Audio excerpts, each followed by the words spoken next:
Hola, saludamos a los que están ahí en casa y abajo. Bueno, gracias. Muy bien, estamos ya comenzando, contentos de estar en la casa del Señor, ¿no es así? Poder estar juntos es algo muy bueno. Así que vamos a comenzar, ahí ustedes van a tener, vamos leyendo y vamos comenzando nuestro culto. Alabado sea Dios, Padre de nuestro Señor Jesucristo, que nos ha bendecido en las regiones celestiales con toda bendición espiritual en Cristo. Muy bien. Y ahora tenemos un hermoso tiempo de adoración con el equipo. Ahora viene una adoración muy linda. Deje que fluya esa adoración. No esté como un espectador, no estemos mirando a los músicos, sino deje que el Espíritu Santo a través de esta adoración prepare nuestro corazón para la palabra. Tenemos la palabra, tenemos los sacramentos, o sea, la adoración es una parte importante de nuestro culto. Si usted quiere levantar las manos, si usted quiere arrodillarse, no mire al que está al costado, usted conéctese con el Señor, ¿está bien? Pero vamos a ponernos en pie, salvo que alguien no quiera pararse o no pueda, y como digo, si le ayuda a cerrar los ojos, pero métase en el fluir de la adoración. Usted sabe que en Apocalipsis, donde nos revela lo que pasa en el cielo, gran parte de lo que describe ahí es una adoración. Los seres humanos y los ángeles están adorando a Dios. Así que tenemos que empezar acá, en la tierra, a practicar lo que con los ángeles, con las personas que ya están con Dios, nos conectamos. Así que, bien.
tu inmensidad. Gracias, Señor Jesús. Aleluya. Ante la majestad, inmensidad de Dios, estamos en esta mañana adorándole en espíritu y en verdad. Qué bueno es estar en sus atrios. Y vamos a juntos leer un salmo. Si quieren pueden tomar asiento para esto. Pero vamos a proclamar juntos este salmo que tenemos en esta mañana. Vamos a decirlo, a proclamarlo. Así que comenzamos. Señor, ¿quién puede residir? Todos lo tenemos que decir. A ver, empecemos de nuevo. Señor, ¿quién puede residir en tu santuario? ¿Quién puede habitar en tu santo monte? Solo el que vive sin tacha y practica la justicia, el que dice la verdad de todo corazón, el que no habla mal de nadie, el que no hace daño a su amigo, ni ofende a su vecino, el que mira desprecio a quien desprecio merece, pero honra a quien honra al Señor, el que cumple sus promesas aunque le vaya mal, el que presta su dinero sin exigir intereses, El que no hace paso el que exige la palabra, gloria al Padre, al Hijo y al Espíritu Santo, como era en el principio, ahora y siempre, por los siglos de los siglos. Amén. Fíjense qué importante este salmo, el que practica la justicia y dice la verdad de todo corazón. Después vamos a estar orando por esto, pero se recuerdan que estos domingos venimos orando para que Dios levante a los justos, a los honestos, a los rectos, y baje a los mentirosos, a los corruptos, a los perversos. Esto es lo que dice el Señor y esto es lo que nosotros como Iglesia de Jesucristo tenemos que proclamar. No tenemos que estar atemorizados por el mal, sino desafiar al mal con el bien de Dios, el reino de Dios. Muy bien, tenemos para compartir el Evangelio de nuestro Señor Jesucristo. Este Evangelio está en Marcos, capítulo 7, yo lo voy a estar leyendo. No sé si... Bueno, ahí lo tienen también. Se acercaron los fariseos a Jesús con unos maestros de la ley que habían llegado de Jerusalén. Estos, al ver que algunos discípulos de Jesús comían con las manos impuras, es decir, sin haber cumplido con la ceremonia de lavárselas, los criticaron, porque los fariseos y todos los judíos siguen la tradición de sus antepasados de no comer sin antes lavarse las manos debidamente. Y cuando regresan del mercado no comen sin antes cumplir con la ceremonia de lavarse.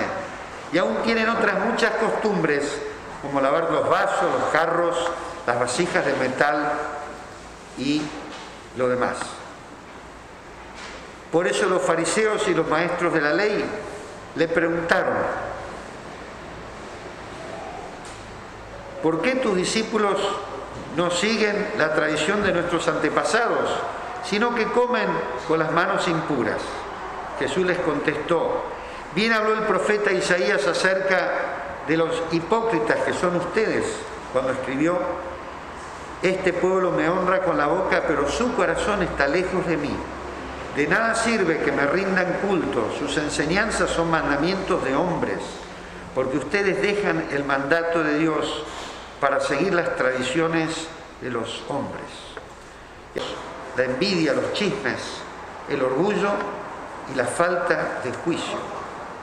Todas estas cosas malas salen de adentro y hacen impuro al hombre.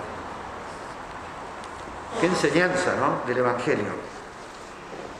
Después vamos a tener la predicación de Efesios, pero este pasaje nos habla constantemente del peligro de la religión externa, que no solo le pasaba a los fariseos, sino a la cristiandad. Durante muchos siglos siempre hemos tenido este peligro, quedarnos con las formas externas, ¿no?, la pureza, entre comillas, externa, los rituales, y perder de vista lo interno, lo del corazón. Como dice Jesús, de adentro nuestro sale lo malo. No es lo de afuera lo que nos contamina, es lo de adentro. Y por eso es tan importante acercarnos a Dios y limpiarnos de eso que es nuestro, no es de los demás, sale de nuestro interior. Y por eso en nuestro culto tenemos una confesión general, pero a su vez personal, ¿no es así? Muchas veces me preguntan acá, ¿ustedes hacen la confesión? Hacemos una confesión en el culto, pero la hacemos para Dios, no la hacemos con una persona. Entonces ahora, en este momento, habiendo escuchado esta palabra de Jesús, del Evangelio, todas estas cosas que Él menciona, ¿no? La envidia, el engaño, los chismes, el orgullo, ese es un pecado que se ve muy poco o se visualiza poco, pero está en nosotros el orgullo y muchas otras cosas. Así que vamos a tomar un momento en silencio, hermanos, y usted deja que el Espíritu Santo te muestre en tu interior qué es lo que no está bien, y que el Señor te ilumine y digas después esta oración: perdón por eso que dije, que hice, que pensé esta semana. O quizás hay una persona con la cual hace tiempo no te querés hablar, entonces te está faltando el perdón, el perdón tan importante. Así que vamos a tener un momento personal en silencio y después vamos a juntos leer la confesión. Les invito entonces a este momento de examen para nuestras propias vidas.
Vamos a decir juntos la confesión que tenemos aquí.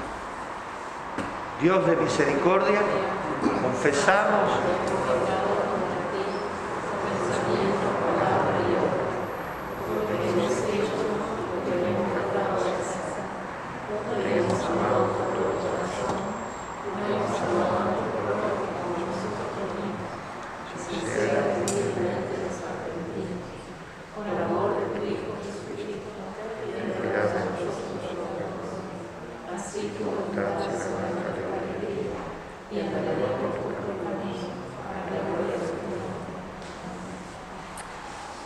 Señor Jesús, recibe esta confesión. Señor, recibimos en este momento el perdón de nuestros pecados, nuestras faltas, la absolución de todas aquellas cosas que hemos hecho o pensado mal. Gracias por el perdón que recibimos en este momento. En el nombre bendito de Jesús.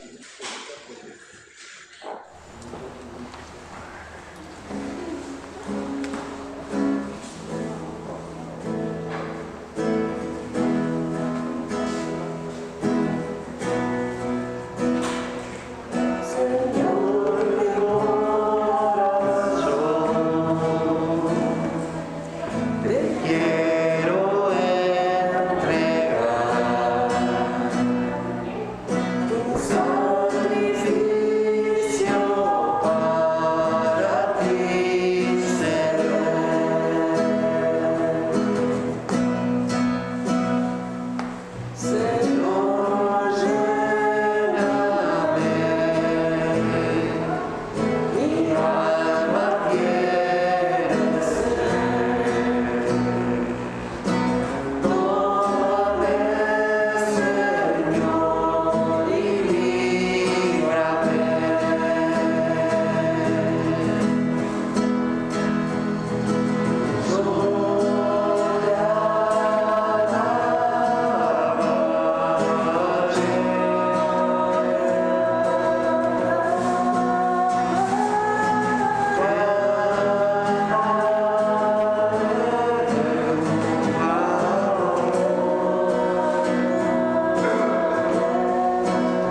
amado, gracias te damos por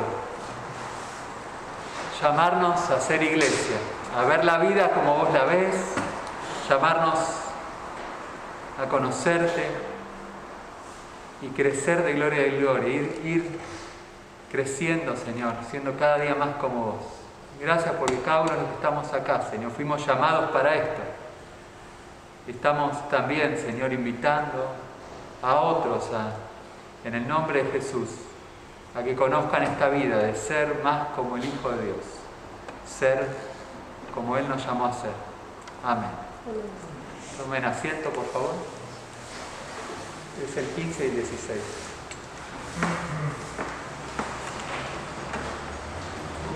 Bueno, vamos a este momento leer la epístola a los Efesios, capítulo 4, versículos 7 al 16. Me he alejado un poquito más, me han pedido muchos que hable sin el barbijo durante el sermón y está permitido solo para el predicador, así que bueno, vamos a probar, pero me alejo así, no afectamos a nadie. Bueno, recuerdan la semana pasada, la lectura iba hablando de que la iglesia es una, que compartimos una misma fe, la unidad que había en la iglesia y cómo la tenemos que mantener esa unidad. O sea, ya está la unidad dada por Jesús, nos ha hecho familia, nos ha hecho comunidad, nos ha hecho iglesia, una nueva humanidad, decía, pero tenemos que mantener esa unidad, no quebrarla, la tenemos que hacer visible. Y ahora esta lectura avanza en ese sentido, pero diciendo que la unidad no es uniformidad y que a la vez tenemos variedad dentro de la iglesia para, justamente, a través de la variedad de todos, alcanzar la unidad. Es una unidad que ya tenemos, una unidad que por otro lado hay que mantener y por otro lado es una unidad que hay que alcanzar plenamente. La unidad de los cristianos, la unidad en Cristo, unidos, mostrarnos como Jesús, como su iglesia. Bueno, entonces por eso arranca con este pero. Después de toda esa escena de unidad, arranca con el pero. Pero a cada uno de nosotros se nos ha dado gracia en la medida en que Cristo ha repartido los dones. Por eso dice, cuando ascendió a lo alto, se llevó consigo a los cautivos y dio dones a los hombres. ¿Qué quiere decir eso de que ascendió? Sino que también descendió a las partes más bajas, o sea, a la tierra. El que descendió es el mismo que ascendió por encima de todos los cielos para llenarlo todo. Él mismo constituyó a unos apóstoles, a otros profetas, a otros evangelistas, a otros pastores y maestros, a fin de capacitar al pueblo de Dios para la obra de servicio, para edificar el cuerpo de Cristo. De este modo todos llegaremos a la unidad de la fe y del conocimiento del Hijo de Dios, a una humanidad perfecta que se conforme a la plena estatura de Cristo. Así ya no seremos niños zarandeados por las olas y llevados de aquí para allá por todo viento de enseñanza y por la astucia y artificios de quienes emplean artimañas engañosas. Más bien, al vivir la verdad con amor, creceremos hasta ser en todo como aquel que es la cabeza, es decir, Cristo. Por su acción, todo el cuerpo crece y se edifica en amor, sostenido y ajustado por todos los ligamentos según la actividad propia de cada miembro. Bueno, de nuevo, Señor, te pedimos que nos hables, que hagas de tu iglesia lo que querés que seamos de esta iglesia, de nosotros como cada miembro de esta iglesia, cada parte de esta iglesia, que seamos más lo que también esperas de nosotros, Señor. Amén. Algo que nos motivó a meternos a leer esta carta detalladamente, despacio, semana tras semana, en los cultos, esta carta de Efesios, es su contenido, su mensaje. Es un mensaje donde habla muy claramente qué es un cristiano, qué es ser un cristiano y qué es ser iglesia. Y lo hemos visto a lo largo de toda la carta. Ser cristiano es estar en Cristo, nos decía al principio. Es haber sido unido a Dios en Cristo por lo que hizo Jesús al reconciliarnos con Dios por medio de su sangre, su muerte en la cruz. Eso es ser cristiano, básicamente, estar en unión con Jesús. No solo en afecto, sino reconociendo que Él nos reconcilió. Pero de ahí pasa a mostrar que esto no es una cuestión personal, sino que cada persona que se une a Jesús conforma parte de ese plan de Dios. No de que cada uno encuentre un refugio, un poquito de paz, un poco de tranquilidad, o que tenga su propia espiritualidad, sino un plan de Dios para la humanidad, una humanidad dividida, una humanidad esclavizada bajo el pecado, bajo Satanás, bajo un movimiento y una onda, digamos, un ánimo de ir siempre contra la voluntad de Dios.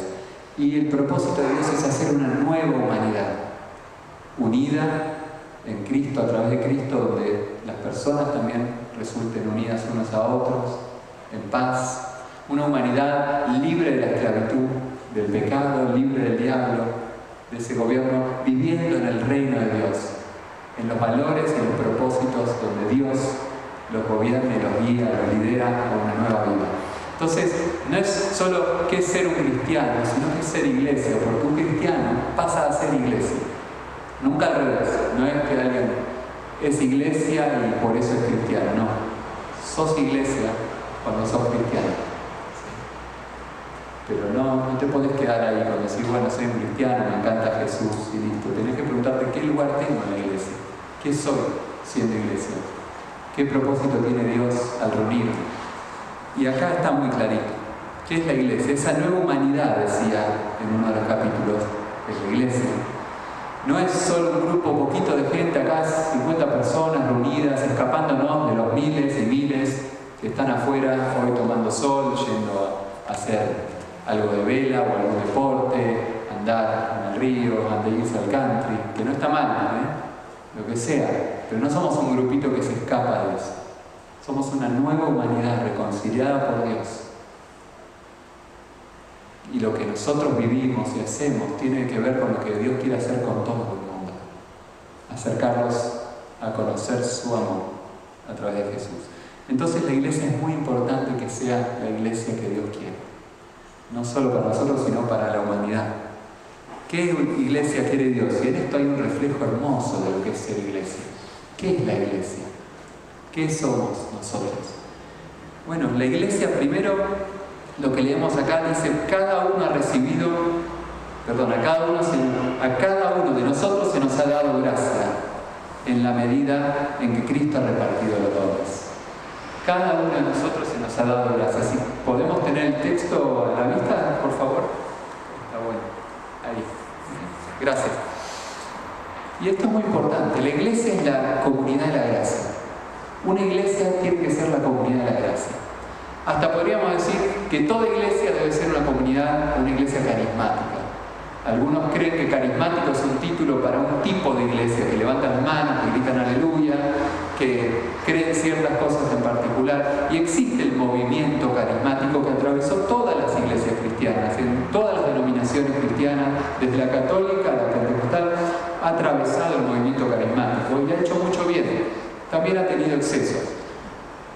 Pero es importante entender que no solo el movimiento carismático puede llamarse carismático, debe llamarse carismático. Nosotros somos la comunidad de la gracia. Toda iglesia, si es realmente iglesia cristiana, es comunidad de la gracia de Dios. Y por tanto es una iglesia carismática, en ese sentido, que tiene el carisma, los dones, el don de Dios, que tiene que ver con la presencia de su Espíritu Santo. Bueno, entonces somos comunidad de gracia. Acá dice muy claro, cada uno de nosotros. Entonces, está el cada uno en el marco de nosotros, de una comunidad, ¿de acuerdo? No es yo soy carismático, aquel no, y no es yo vivo la fe solo y tengo lo que Dios me dio para hacerlo solo, sino que está dentro de nosotros. Eso. Y tampoco es nosotros como una gran bola donde no se tiene en cuenta la individualidad. Cada uno de nosotros es importante en la iglesia. Cada uno de nosotros se nos ha dado algo particular para bendecir al resto de la iglesia. Dice, cada uno ha recibido gracia. Y yo me pregunto, vos estás en ese cada uno, si sos iglesia. Reconocés que recibiste gracia, dice. en la medida en que Cristo te ha querido dar dones. Y hay que diferenciar. Acá está hablando de una gracia que tiene que ver con el servicio, dones, herramientas espirituales, capacidad espiritual, una función dentro del pueblo de Dios. Es una gracia de servicio. Pero hay que recordar lo que también se decía en Efesios 2, que por gracia somos salvados por Dios por medio de la fe. Somos comunidad de la gracia porque fuimos salvados por Dios, porque fuimos rescatados de ese mundo alejado de Dios y traídos a su comunidad, a su reino. Somos comunidad de la gracia porque no creemos que estamos en esta nueva relación con Dios y formamos parte de la iglesia por nuestros méritos, por algo que hayamos logrado nosotros. Somos comunidad de la gracia porque Dios, a través de Jesús, nos ha dado algo que no teníamos, que no merecíamos, que no íbamos a poder alcanzar nunca, si no hubiera sido porque Jesús lo alcanzó por nosotros. Y nosotros, por la fe, recibimos eso, que es, somos salvos por la gracia, por medio de la fe. Entonces, para ser parte de la iglesia, como dije al principio, tenés que haberte encontrado, estar disfrutando, haber entrado en esta gracia que Dios te ofrece. Sos parte de la iglesia si respondiste en fe a lo que Dios te ofreció a través de Jesús, que es salvación. Y la imagen es muy interesante. Esa cita que tiene ahí del Salmo 68 dice: cuando ascendió a lo alto, se llevó consigo a los cautivos y dio dones a los hombres. Es un salmo que está hablando del Dios en el Antiguo Testamento entrando y conquistando a los enemigos, venciendo, recorriendo toda la historia del pueblo judío, diciendo, bueno, Dios ascendió y tomó la victoria. Y cuando un rey conquistaba, llevaba como en un desfile mostrando humillados a todos sus enemigos detrás. Y esta escena es: ascendió a lo alto, se llevó a los cautivos. Y nosotros leímos en Efesios que los cautivos, a quienes Jesús venció y dominó cuando Él resucitó, los cautivos a quien venció fue el diablo, a los demonios, a los principados, a las potestades, a las fuerzas espirituales de maldad. Dios los expuso, humillados y vencidos con la resurrección de la cruz. Y después dice que dio dones a los hombres. El rey que vencía llevaba humillado a sus cautivos y después de los despojos, de las cosas que quitaba a sus enemigos, repartía generosamente y festejaba con su pueblo. Pablo está usando esta cita del Antiguo Testamento para decir: esto es lo que sucedió con Jesús. Cuando hablamos de que Jesús dio gracia a cada uno, Pablo recuerda que Jesús, a través de que descendió haciéndose hombre, se humilló, luego se levantó de la muerte, se humilló hasta lo más profundo en la cruz, se levantó de la muerte, ascendió a los cielos, y ahí nos dio la gracia de la salvación, nos dio la salvación de esos enemigos que nos tenían dominados. Pero después envió dones a los hombres en el Pentecostés al derramar el Espíritu Santo. Y este salmo se usaba en la liturgia del Pentecostés, en los judíos. Entonces, está Pablo diciendo, recordando que en el momento de Pentecostés, cuando Jesús ascendió y envió el Espíritu Santo en la iglesia, estaba dando dones, estaba dando gracia también al pueblo, no solo la gracia de salvación, sino dones, gracia para servirle. Entonces, bueno, si no los mareé hasta ahí, quiero que recuerden esto: como comunidad de la gracia participamos por la fe de la victoria de Jesús. Jesús venció en la cruz y nosotros por la fe terminamos participando de esa salvación que Él nos ofrece. Y por la gracia, como comunidad de gracia, cada uno recibe dones de servicio para los demás. Y eso es ser una iglesia de la gracia, y si querés llamarlo una iglesia carismática también, donde tenés que recordar que si sos iglesia, si formás parte de la iglesia, si participás como si servís en la iglesia, porque es un todo, que nos llama a ser y hacer, no lo haces por mérito, no lo haces porque tengas algo más que otro para ofrecer, no lo haces por tu capacidad. Y si dejas de hacerlo porque pensás que vos no lo tenés, o porque otro es está más indicado para hacer eso, o no te toca a vos porque te ves menos, también es un error. Recordar que sos comunidad de la gracia de Dios, y Dios te quiere dentro de su reino, aceptando su salvación y usando los dones que Él te da. Pero no estás por un mérito, sino absolutamente porque Dios te eligió para eso. Dios te invitó a ser parte de la iglesia. Respondan. Número 2, recién vamos por el 1, sonaron. Si quieren se paran, estiran y saltan. Un ratito. No, número 2, comunidad. La iglesia es la comunidad de la palabra de Dios. La iglesia es una iglesia bíblica, una iglesia que se jacta de ser iglesia, tiene que ser de gracia, tiene que ser una iglesia bíblica, una iglesia que se basa en la palabra de Dios. Fíjense que cuando en el versículo 11 dice, y Él mismo, Jesús, cuando habló de dar dones, dice, dio o hizo o constituyó a algunos apóstoles, profetas, evangelistas y pastores maestros. Eso es un grupo de funciones, de dones, de capacidades que Dios ha designado a algunas personas a realizar en el marco de la iglesia. Pero no incluye todo lo que se puede hacer en el marco de la iglesia. Uno va a Romanos, va a Corintios y encuentra listas de dones, de capacidades, de tareas que hay dentro de la iglesia. Habilidades no personales, sino asignadas por Dios, capacidades dadas por el Espíritu de Dios a diferentes personas. Pero en este marco está enfatizando las que tienen que ver con la palabra de Dios, con la enseñanza, con el mensaje. En este marco está eligiendo 4 o 5 dones, en la discusión son 4 o 5, que tienen que ver con la palabra de Dios, apóstoles y profetas. En el capítulo 2 los había puesto dicho que son la base de la iglesia, del edificio de la iglesia. La palabra de Dios, los apóstoles que comunicaron el mensaje del Evangelio, las cartas, los evangelios. Los profetas, había habido una discusión si se refería a los que acompañaron a los apóstoles al predicar eso o los profetas en el Antiguo Testamento, pero básicamente la palabra de Dios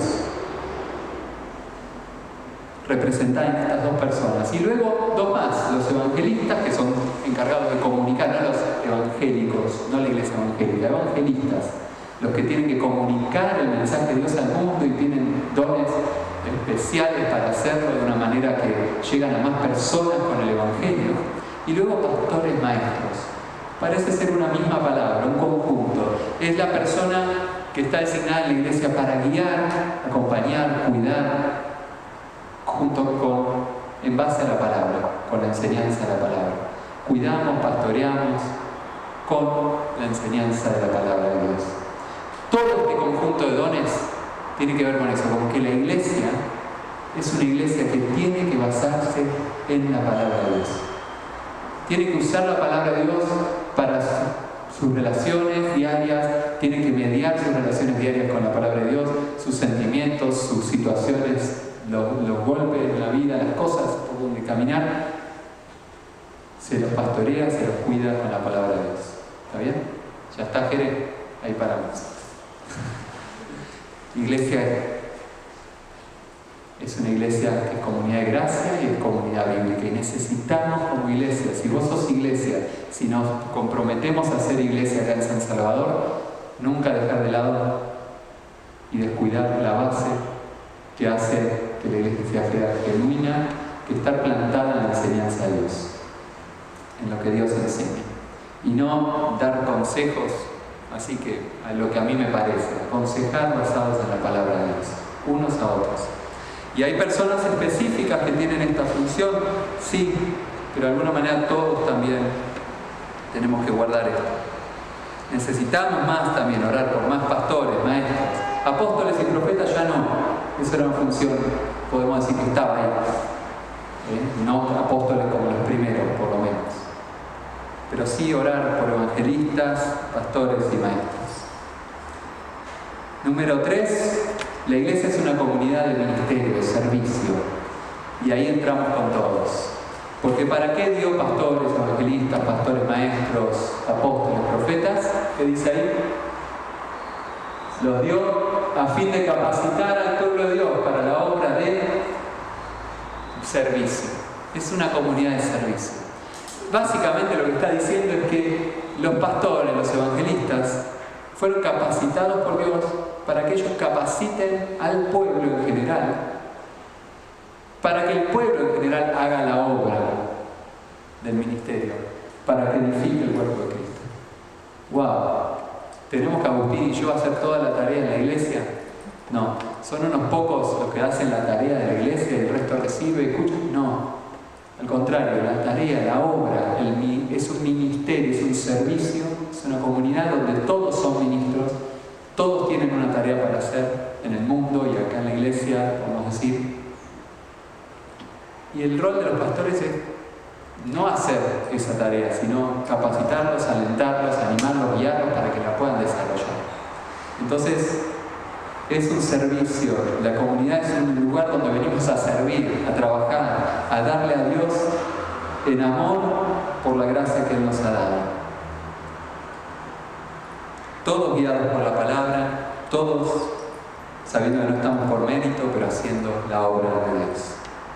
Y por último, el propósito de esa obra general que se va haciendo dice que seamos una iglesia basada en Cristo, guiada por Cristo, con Cristo como la cabeza, cristocéntrica. Queremos ser como Jesús, debemos ser guiados por Jesús, debemos recibir lo que Él asigna a cada uno como dones y no decir yo me pongo a hacer esto si Cristo no me puso a hacer eso. Ser una iglesia cristocéntrica. Y hay unas palabras lindísimas ahí. Tenemos que llegar hacia la estatura de Cristo. Hoy los pedí a mis hijos. Juan creció como, no sé, un montón. En un mes se pegó un tirón así. Así, wow, ¿qué pasó? En menos de un año los otros se habían medido así. Bueno, la idea es que crezcamos. El desarrollo normal es que la iglesia crezca en número, pero en calidad, en madurez.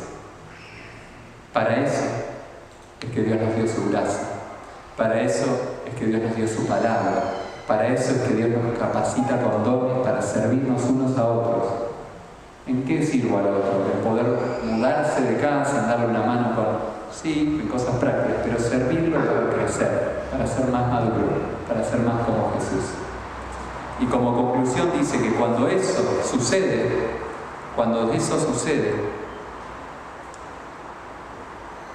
al vivir la verdad con amor, creceremos hasta ser como aquel que es la cabeza, que es Cristo. Y por su acción, todo el cuerpo crece, se edifica en amor, sostenido y ajustado por los ligamentos, según la actividad propia de cada miembro. Cristo, por su acción, nos liga, nos une, pero la actividad propia de cada miembro va llevando a esa madurez, a ese crecimiento de una iglesia que todavía tiene mucho para hacer en este mundo. Tiene mucho para crecer a la estatura de Cristo. Así que les animo a ser parte de la comunidad de gracia. Reciban gracia personalmente, reciban también los dones que Dios les da para servir y vivamos con la meta de crecer y ser más como Jesús. Padre, te damos gracias porque nos das un cuadro muy, muy alto de la iglesia, muy grande de lo que somos, de lo que nos llamaste a hacer. No solo a decir qué bueno que me salvaste y perdonaste mis pecados, sino saber que sin merecerlo y sin mérito, pero me has capacitado a cada uno para servir en una acción tan grande que es hacernos crecer, madurar a la imagen de tu Hijo Jesús en este mundo, para que otros vean a Cristo, para que otros reciban su mensaje también y formen parte de esta misma comunidad de la iglesia y tengan lugar en tu reino. En el nombre de Jesús. Amén.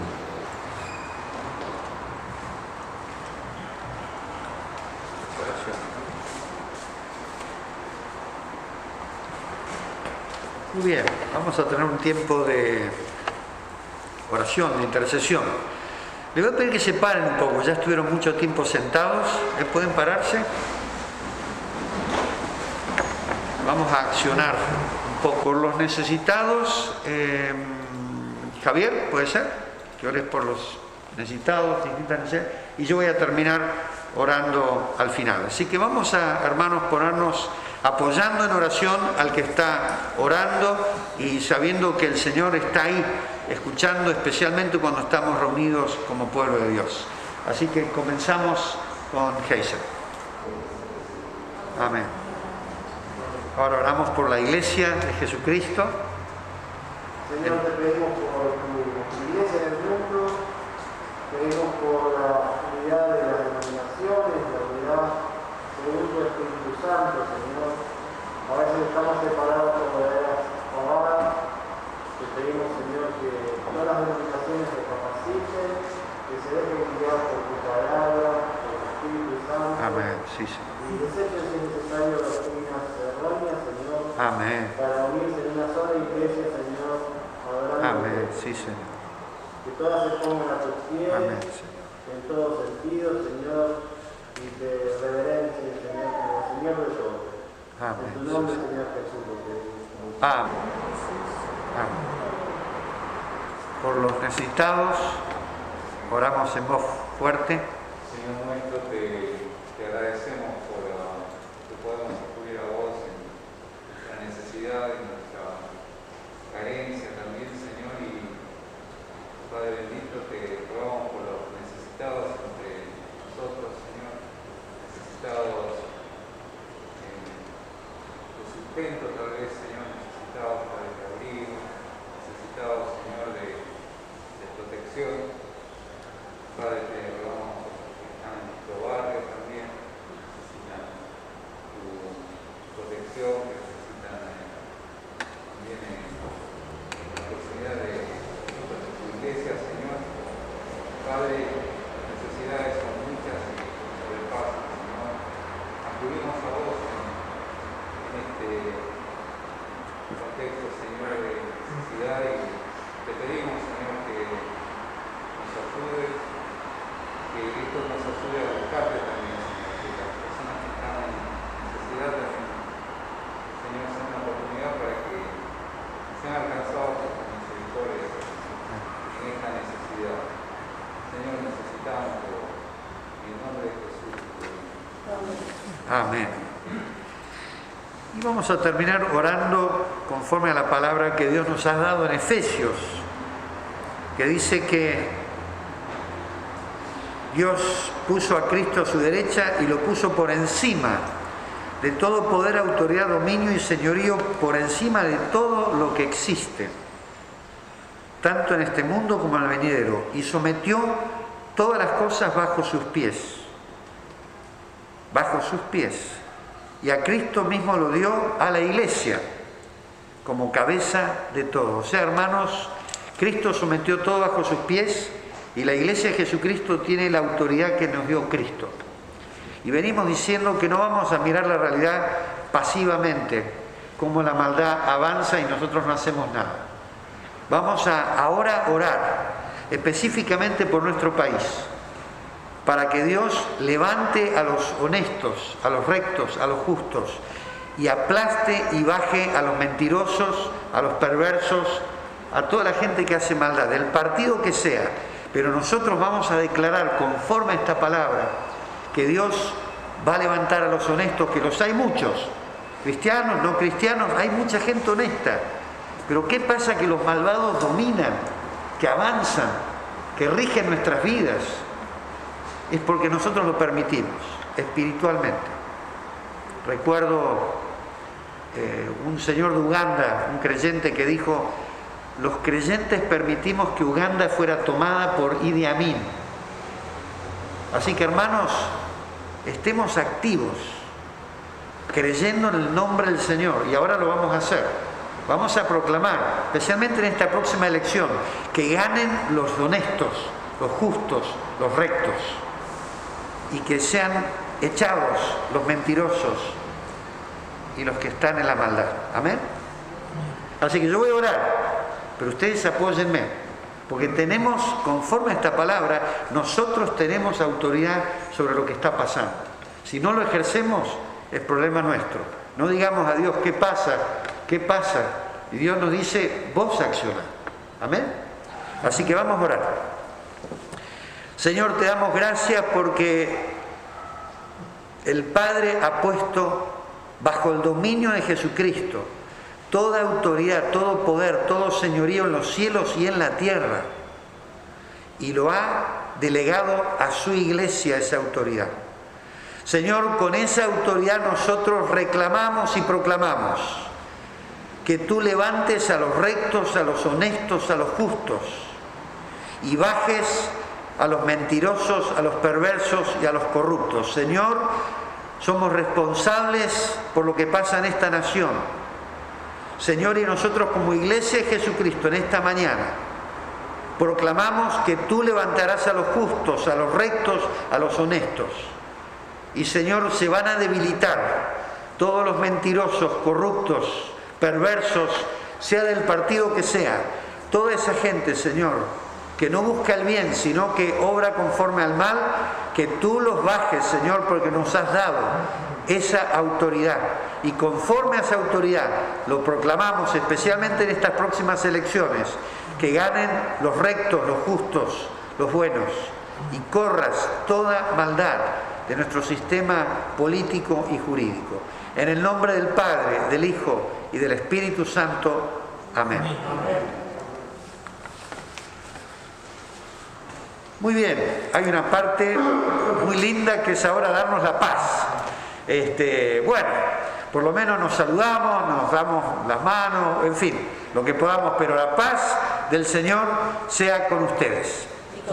Y nos damos un saludo de paz a los que tenemos al lado.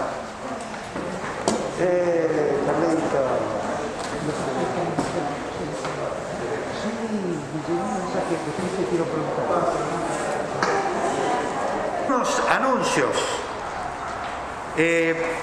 Tenemos varios grupos de estudio bíblico en esta iglesia.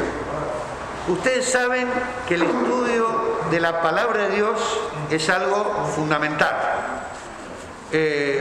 Dice en una parte de la Biblia: mi pueblo pecó por falta de conocimiento. O sea que si somos ignorantes de la palabra, no es ninguna excusa. Nosotros, nuestro deber es conocer, dice, escudriñar las Escrituras, estudia las Escrituras. Hay muchos cristianos hoy día que están dejando de leer la Biblia.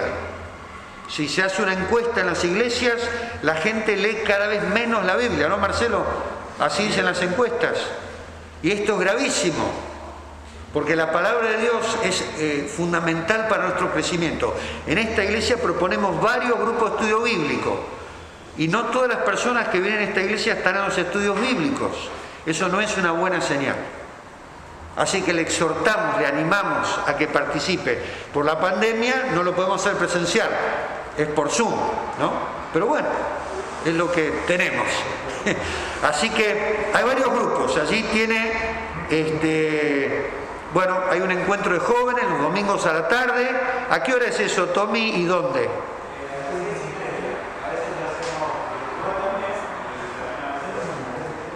Bueno, es virtual, juntado. Bueno, hablen con Tommy que les va a decir dónde y cuándo es el asunto. Tenemos reunión de oración, muy importante, la oración el día miércoles por Zoom. Tenemos un lindo grupo ahí orando cada miércoles. Hay muchos temas de oración y hemos recibido muchas respuestas de oración a sanidades, problemas económicos. Qué importante, también usted puede acoplarse por Zoom. Y tenemos varios grupos de estudio bíblico. El jueves 18:30, viaje para entender la Biblia, un estudio para tener un panorama general de la Biblia. Si usted no sabe de eso, ahí tiene ese grupo, jueves 18:30. Los viernes hay un grupo de mujeres que también a las 15 horas están estudiando, creo que el Evangelio de Juan, las cartas de Juan. Bueno, están haciendo distintas cartas. Y muy importante, yo acabo de terminar el Evangelio de Juan con el grupo del martes, 19 horas, y ahora vamos a tener un sacerdote de la Iglesia Ortodoxa experto en el libro de Génesis. Aprovéchelo, hermano. Muchas veces uno pregunta, ¿cómo puede ser que la humanidad esté como esté? Tiene que leer el Génesis. Si entendemos el Génesis, usted va a entender por qué estamos como estamos y si lee el Apocalipsis va a entender cómo vamos a terminar. O sea, Génesis y Apocalipsis son dos libros claves. Apocalipsis es un poco más difícil, pero tenemos la oportunidad de meternos en el libro de Génesis y profundizar. Así que esto va a ser, no este martes, el otro martes, creo que es septiembre 14, a las 19 horas. Eso va a aparecer, el grupo difusión, va a aparecer el ID, el link, para que usted entre, eso está ahí con la clave y ahí ya directamente entra. No este martes, el otro martes. Estudio de Génesis, una gran oportunidad con un experto en el libro de Génesis para nosotros. Y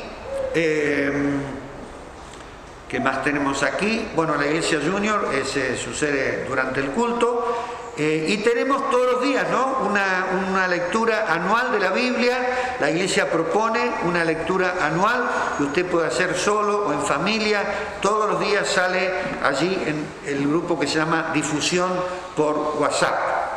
¿Está bien? Y finalmente la ofrenda. Tenemos la oportunidad en este culto de ofrendar, poner billetes ahí en el canasto que está a la salida.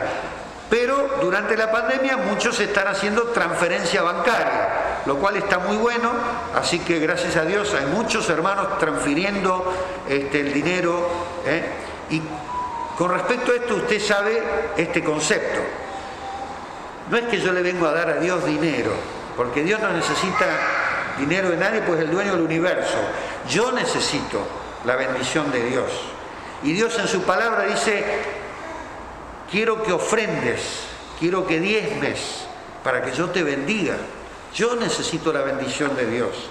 Dios me da todo y me dice: si querés participar en mi obra, da tu diezmo, tu ofrenda. Y para nosotros es una alegría dar para Dios, porque Dios nos da todo. Por empezar, te da la vida, te da trabajo, te da vivienda. ¿Qué es? Dar un poco de lo mucho que Dios nos da. Y hay hermanos que dan el 10%, el 20%, el 30% y hasta el 50%, porque lo hacen de corazón. Le dicen: Señor, tú me has dado todo, gracias, aquí está mi ofrenda.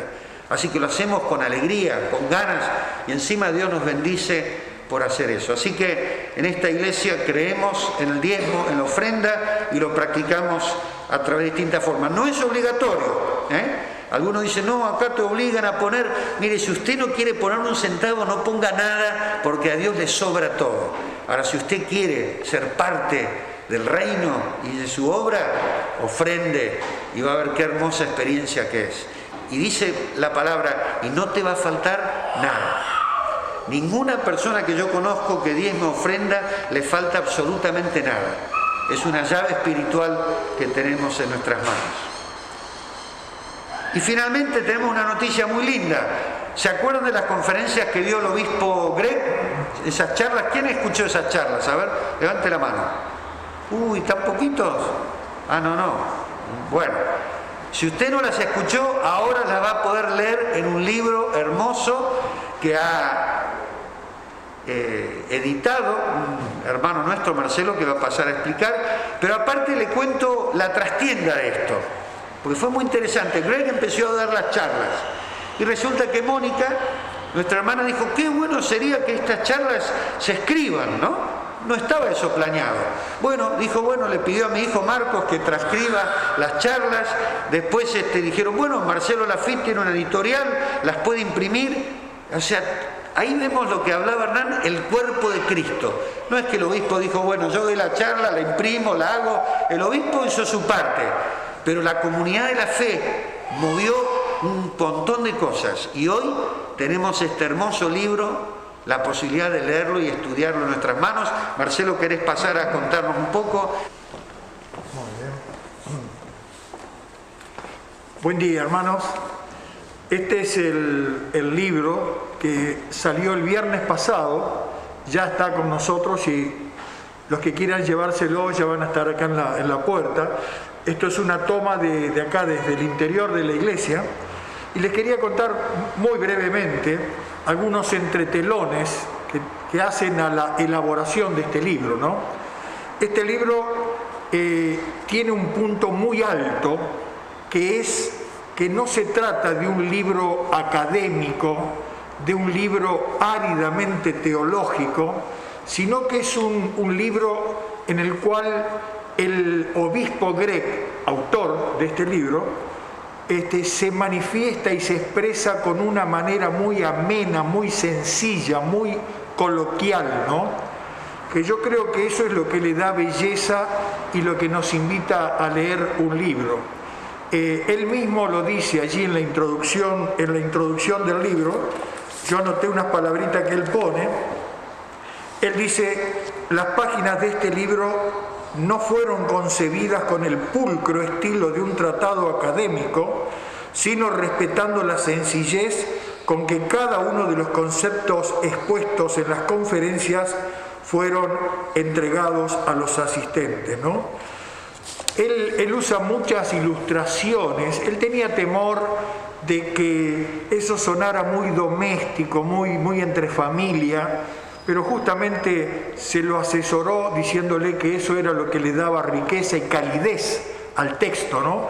Así que él habla de su niñez en Inglaterra, él habla de la rubia, como cariñosamente llama a su esposa, habla de los frutales que tiene en el fondo de su casa, habla de su familia multinacional, y yo creo que hay un capítulo que es realmente extraordinario, hermanos, que son las preguntas que los asistentes a esas charlas hicieron espontáneamente después de cada uno de los viernes en que se dictaron esas conferencias.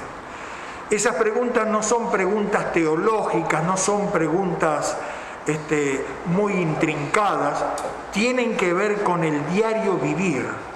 ¿Qué opina usted, obispo, del aborto? ¿Qué opina usted de la autoridad en la casa del hombre y la mujer? Él dejó caer, haciendo alarde de toda su sabiduría, respuestas realmente maravillosas, hermanos. Yo creo que todos los anglicanos tenemos que leer y tenemos que rumiar, tenemos que masticar este libro, porque a mí me reveló un montón de cosas que desconocía. Yo no sabía, por ejemplo, que somos 80 millones los anglicanos en el mundo. Así que él habla de cosas que la gran mayoría, yo creo, de los asistentes a las iglesias anglicanas no lo conocen, ¿no? Él habla cuál es lo esencial y cuál es lo secundario en la iglesia anglicana. Él explica por qué una iglesia anglicana en Lomas de Zamora y otra en Martínez pueden tener una gran diferencia en la forma de llevar adelante el culto. Es decir, un montón de detalles, tiene una riqueza impresionante. Así que bueno, ustedes van a poder llevárselo al libro a partir de hoy. Conozcamos a la iglesia anglicana. El autor de este libro, de la totalidad de la materia prima de este libro, es el obispo Greg. Muchas gracias, hermano. Muy bien. Un aplauso a Marcelo, el editor. Muy bien. Así que una noticia muy linda. Allí va a estar Rodrigo, para el que quiera comprarlo hoy, por ahí no trajo el dinero, bueno, lo compra el otro domingo, pero ahí Rodri va a estar, al que quiera hoy comprarlo, dando el libro. Bien, ahora vamos a pasar la Santa Comunión, pero allí hay gente que nos está escuchando, que van a pasar a su grupo de encuentro, dirigido por Alejandra, y allí van a estar, mientras nosotros hacemos la comunión, ellos van a estar compartiendo algunas cosas que tienen que ver con el culto. Así que ahora pasamos entonces, creo que tenemos una alabanza y nos... Sí. Una última cosita que me olvidé de mencionar. Dale. Que nuestra editorial no tiene nada que ver con la comercialización, con la ganancia que puede quedar de los libros, que todo eso lo maneja la iglesia y los mismos. Bien, entonces una aclaración de Marcelo, la editorial no tiene que ver con la ganancia, sino todo va a ser para la iglesia y para